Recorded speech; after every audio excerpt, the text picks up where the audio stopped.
నీకిచ్చిందే 3 ఏళ్ళు నీ సుట్టంతా పాగోళ్ళు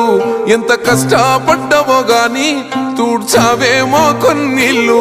కొమురెల్లి మల్లన్న తీరే నీ కోపము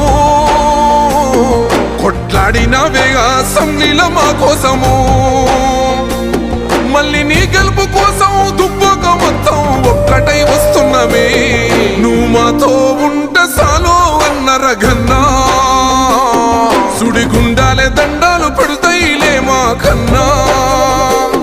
నువ్వు మాతో ఉంటే సాలో అన్న రఘన్నా నిన్ను మించి నోడే లేడే దుబ్బాక కన్నా